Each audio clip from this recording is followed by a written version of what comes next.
ಮಕ್ಕಳೇ, ನಿಮ್ಮೆಲ್ಲರಿಗೂ ಆನ್ಲೈನ್ ಹಾಗೂ ಯೂಟ್ಯೂಬ್ ತರಗತಿಗೆ ಸ್ವಾಗತವನ್ನು ಕೋರುತ್ತಾ ನಾನು ಮಂಜುನಾಥ್ ಟಿ.ಎಂ, ಸಹ ಶಿಕ್ಷಕರು, ಶ್ರೀ ಅಣಬೇರು ಕೆಂಚಪ್ಪ ಪ್ರೌಢಶಾಲೆ ಬಾಳ. ಮಕ್ಕಳೇ, ನನ್ನ ಇಂದಿನ ಹಳೆಯ ತರಗತಿಯಲ್ಲಿ ನಾನು ಹೊಸ ಧರ್ಮಗಳ ಉದಯದ ಬಗ್ಗೆ ಹೇಳಿದ್ದೆ. ಅದರಲ್ಲೂ ವಿಶೇಷವಾಗಿ ಜೈನ ಮತ್ತು ಬೌದ್ಧ ಧರ್ಮಗಳ ಉದಯದ ಬಗ್ಗೆ ನಾನು ನಿಮಗೆ ತಿಳಿಸಿದ್ದೆ. ಜೈನ ಹಾಗೂ ಬೌದ್ಧ ಧರ್ಮ ವಿಶೇಷವಾಗಿ ಗಂಗಾ ನದಿ ಬಯಲು ಪ್ರದೇಶದಲ್ಲಿ ಉಗಮವಾಯಿತು. ಕಾರಣ ಏನಪ್ಪಾ ಅಂದ್ರೆ, ಆ ಕಾಲದಲ್ಲಿ ಈ ವೈದಿಕ ಸಂಪ್ರದಾಯದ ಜನಾಂಗದವರು ಸಮಾಜವನ್ನು 4 ವಿವಿಧ ಸ್ತರಗಳಾಗಿ ವಿಂಗಡಣೆ ಮಾಡಿಕೊಂಡಿದ್ರು. ಅದರೊಳಗೆ ಬ್ರಾಹ್ಮಣ, ಕ್ಷತ್ರಿಯ, ವೈಶ್ಯ ಮತ್ತು ಶೂದ್ರ.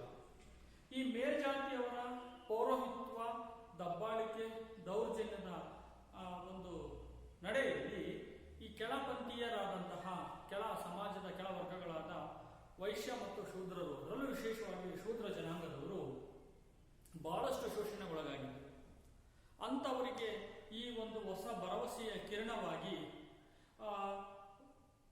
ಸಮಾಜದ ಏಳಿಗೆಗಾಗಿ ಒಂದು ಹೊಸ ಒಡಂಬಡಿಕೆಯ, ಹೊಸ ನಂಬಿಕೆಯ, ಹೊಸ ಆಶಾಕಿರಣದ ಒಂದು ತತ್ವದ ಬೋಧನೆಯ ನಿರೀಕ್ಷೆಯಲ್ಲಿದ್ದಂತಹ ಜನರಿಗೆ ಉಗಮವಾದಂತಹ, ಸ್ಥಾಪಿತವಾದಂತಹ ಒಂದು ಧರ್ಮವೇ ಜೈನ ಧರ್ಮ ಮತ್ತು ಬೌದ್ಧ ಧರ್ಮ. ಮಕ್ಕಳೇ, ಈ ದಿನ ನಾನು ನಿಮಗೆ ಜೈನ ಧರ್ಮದ ಕುರಿತು ಹೇಳಬಯಸ್ತೇನೆ. ಜೈನ ಧರ್ಮ ಮಕ್ಕಳೇ ಅತ್ಯಂತ ಪುರಾತನ ಧರ್ಮಗಳಲ್ಲಿ ಒಂದು. ಭಾರತದಂತಹ ಬಹು ಧರ್ಮೀಯ ರಾಷ್ಟ್ರದಲ್ಲಿ ಯಾವ ಧರ್ಮ ಪುರಾತನವಾದ ಧರ್ಮ,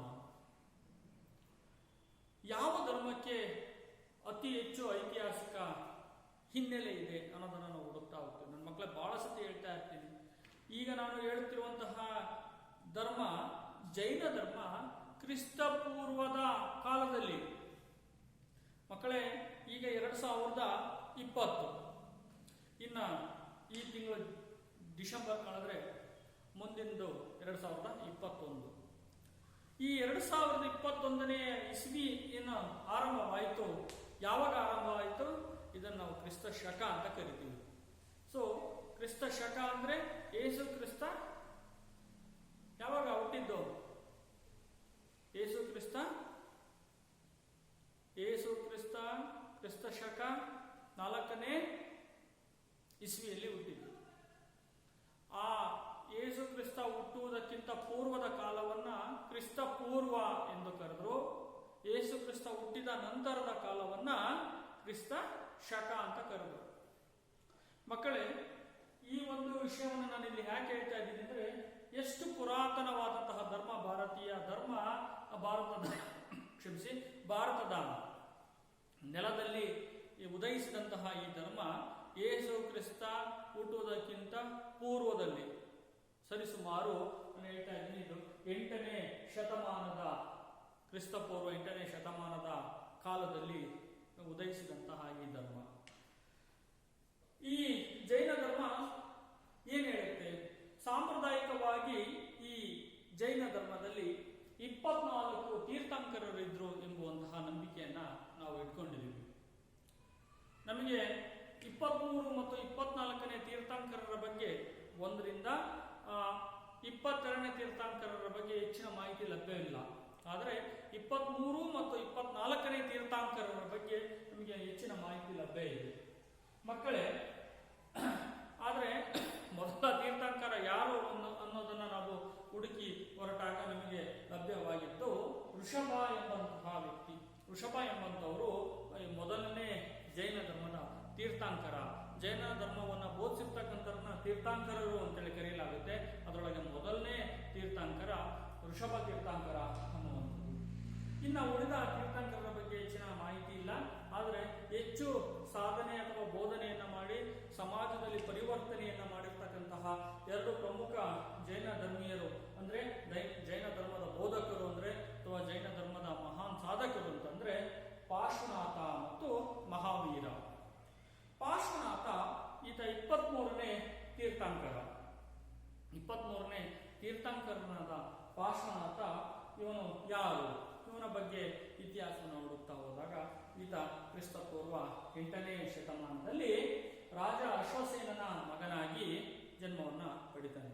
ಇವರೆಲ್ಲ ಆ ಗಂಗಾ ನದಿ ಬಯಲು ಪ್ರದೇಶದ ಅಥವಾ ಆ ಗಣ ರಾಜ್ಯ ಅಂತೇಳಿ ಕರೀತಾ ಇದ್ವಲ್ಲ ಅಲ್ಲಿ ಇವನು ಅಶ್ವಸೇನನ ಮಗನಾಗಿ ಜನಿಸ್ತಾನೆ.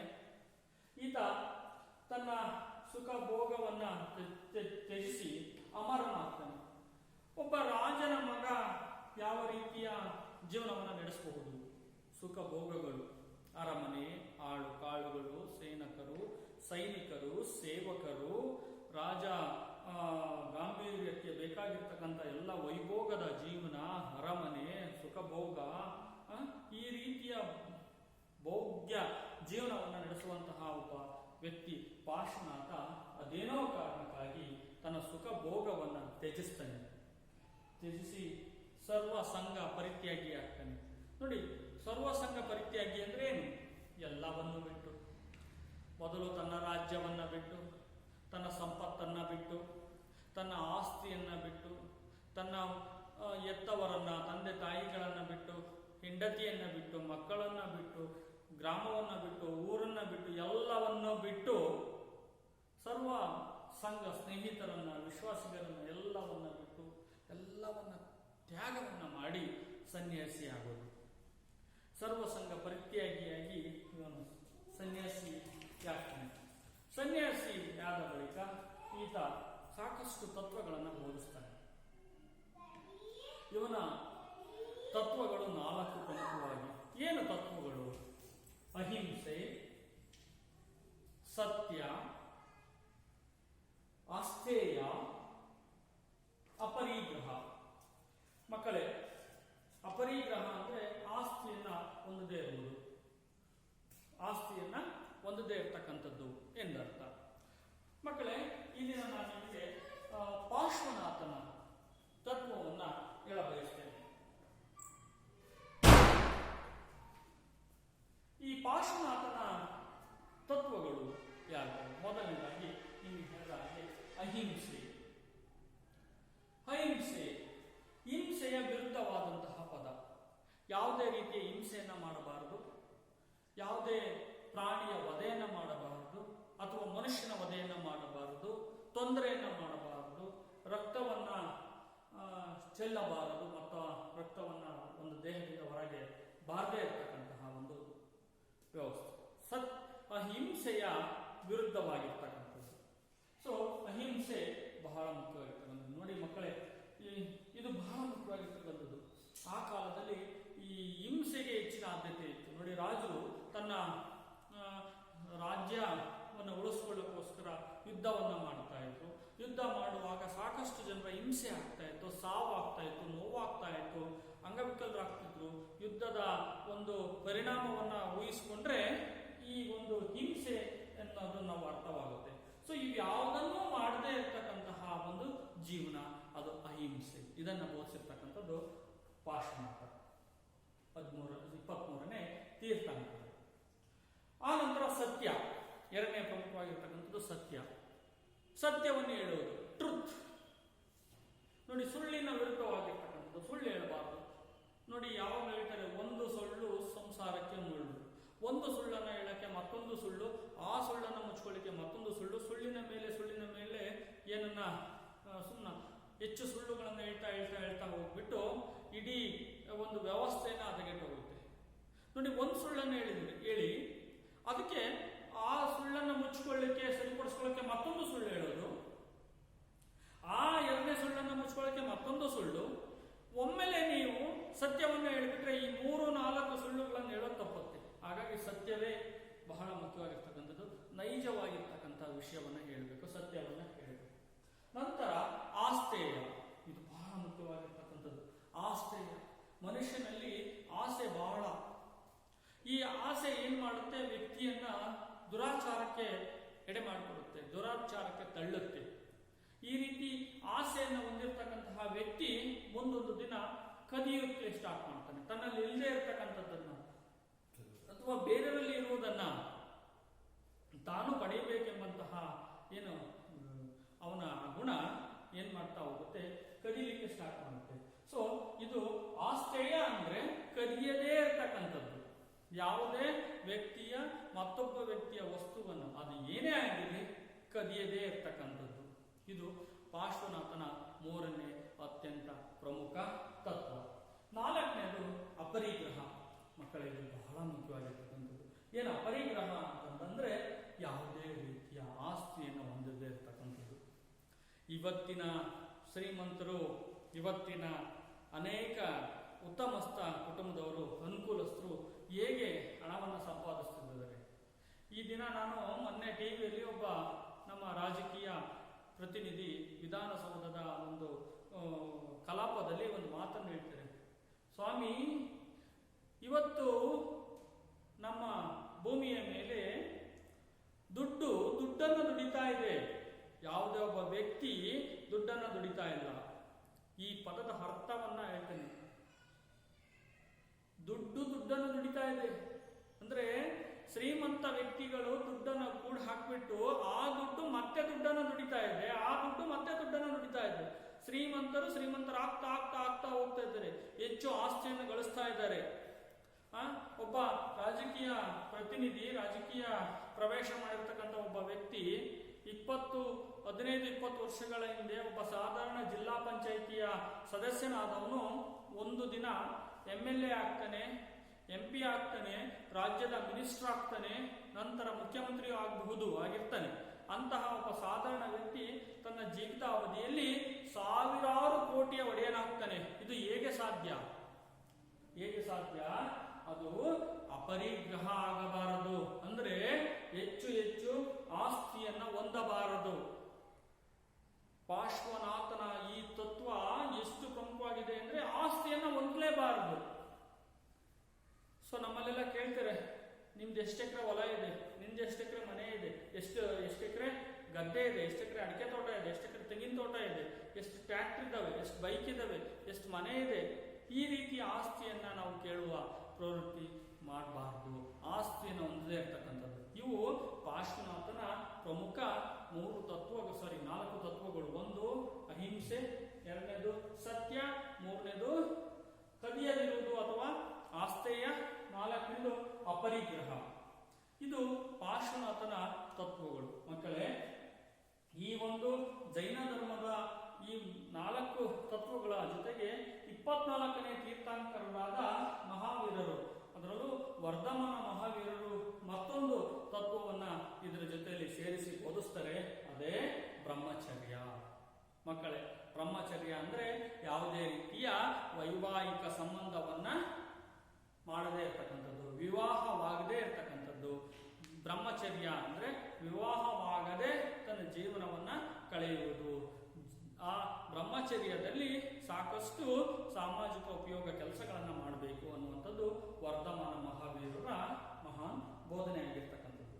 ಮಕ್ಕಳೇ ನೋಡಿ, ಇದು ಈ 4+1 ಅಹಿಂಸೆ, ಸತ್ಯ, ಆಸ್ತೇಯ, ಅಪರಿಗ್ರಹ, 23ನೇ ತೀರ್ಥಂಕರರಾದ ಪಾರ್ಶ್ವನಾಥರ ತತ್ವಗಳು.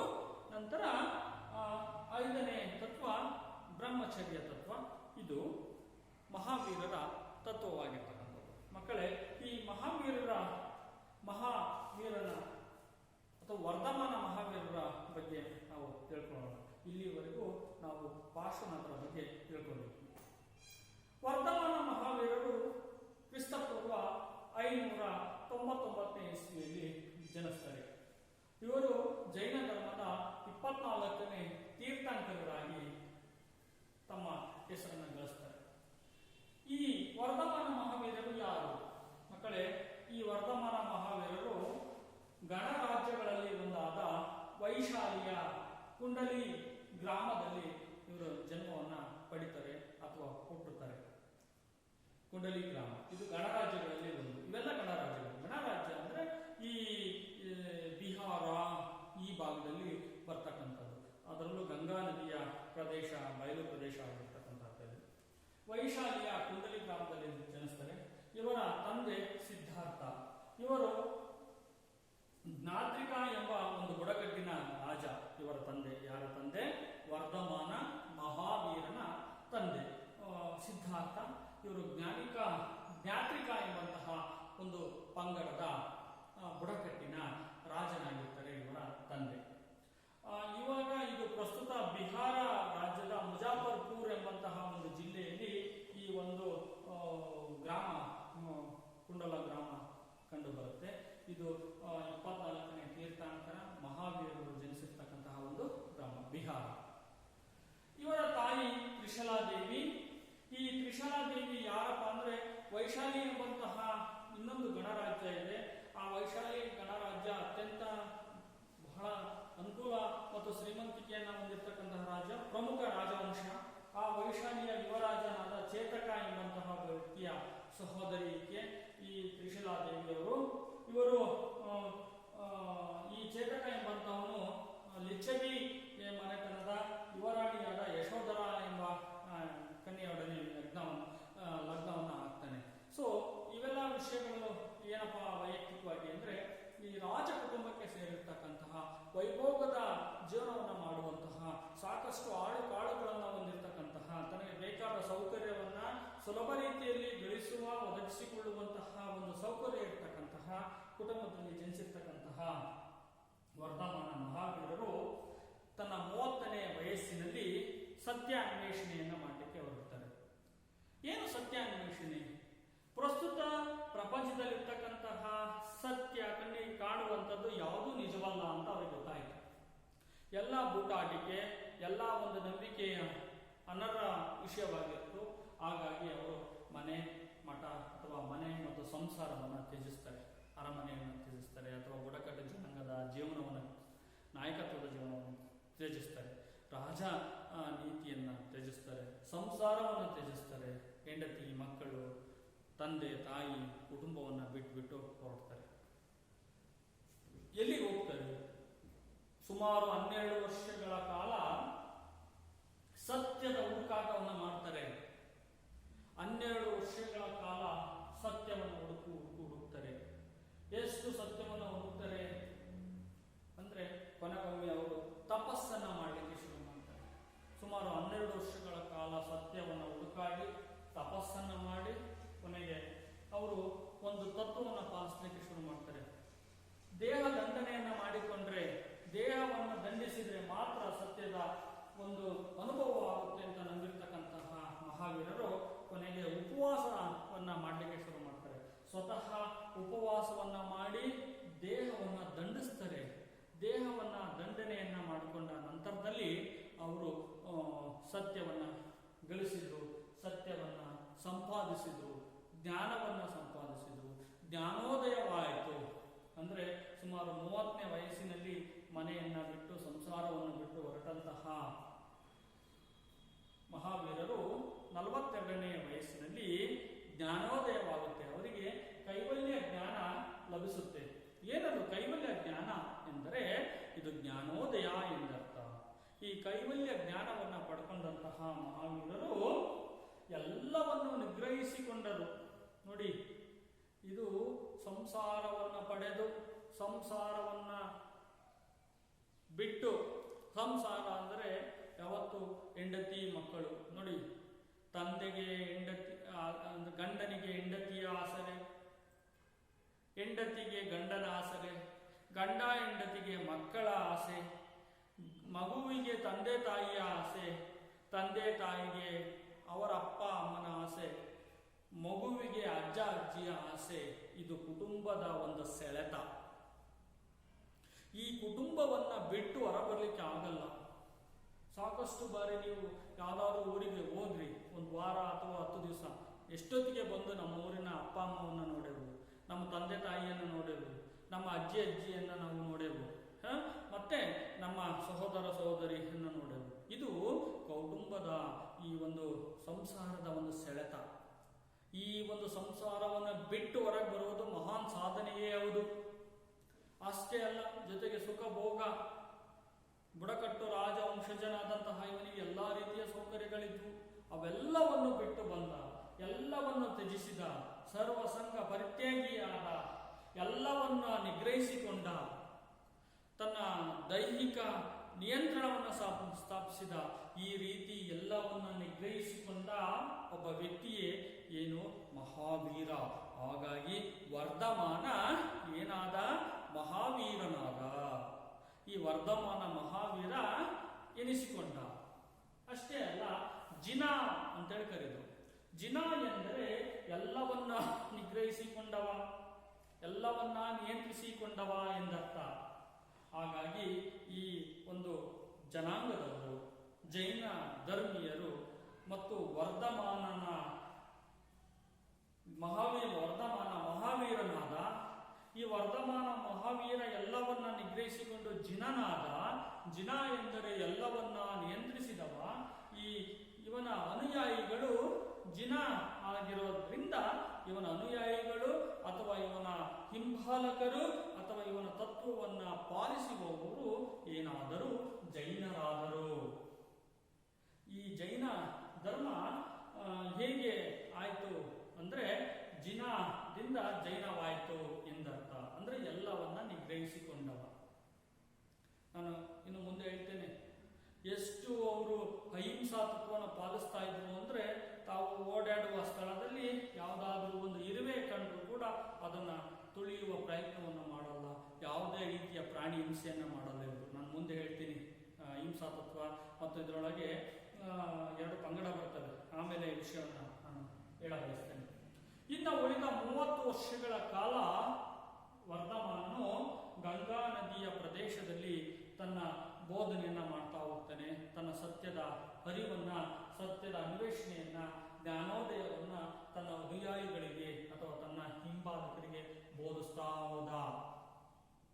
ತದನಂತರ ಅಷ್ಟೇ ಅಲ್ಲ, ಅವನು ಪಶ್ಚಿಮ ದೇಶದ ಕಡೆ ಬರ್ತಾನೆ. ಅಂದ್ರೆ ಭಾರತದ ಪಶ್ಚಿಮ ಭಾಗ ಅಂತ ಅಂದ್ರೆ ಕರ್ನಾಟಕದ. ಉದಾಹರಣೆಗೆ ನೀವು ಶ್ರವಣಬೆಳಗೊಳ ನೋಡಿರ್ಬೋದು, ಧರ್ಮಸ್ಥಳ ನೋಡಿರ್ಬೋದು. ಅಲ್ಲಿ ಒಂದು ಬಾಹುಬಲಿಯ ಮೂರ್ತಿ ಇದೆ, ನೀವು ನೋಡಿರ್ಬೋದು. ಇದು ಜೈನ ಧರ್ಮೀಯರು ಬಹಳನೇ ಹಿಂದೆ ಕ್ರಿಸ್ತ ಪೂರ್ವದಲ್ಲೇ ದಕ್ಷಿಣ ಭಾರತಕ್ಕೆ ಬಂದರು. ಸುಮಾರು ಜನರಲ್ಲಿ ವಾಸಿಸಿದ್ರು. ನೀವು ಅಲ್ಲಿ ಆ ಒಂದು ತೀರ್ಥಂಕರ ವಿಗ್ರಹವನ್ನು ನೀವು ನೋಡ್ಬೋದು. ಅದೇ ಮಹಾವೀರನ ವಿಗ್ರಹ. ಇವನ ಅನುಯಾಯಿಗಳು ತುಂಬಾ ಜನ ಬಂದರು ಪಶ್ಚಿಮಕ್ಕೆ. ಸೊ ಇಲ್ಲೂ ಕೂಡ ಜೈನ ಧರ್ಮವನ್ನು ಬೋಧಿಸಿದ್ರು. ಮಕ್ಕಳೇ, ಈ ನಂತರ 72ನೇ ಇಸ್ವಿಯಲ್ಲಿ ಕ್ರಿಸ್ತಪೂರ್ವ ಸುಮಾರು 527ರಲ್ಲಿ, ಕ್ರಿಸ್ತಪೂರ್ವ 527ರಲ್ಲಿ ಈತನಿಗೆ ವಯಸ್ಸು 72 ಆಗಿತ್ತು. 72ರಲ್ಲಿ ಇವ ನಿರ್ಮಾಣವನ್ನು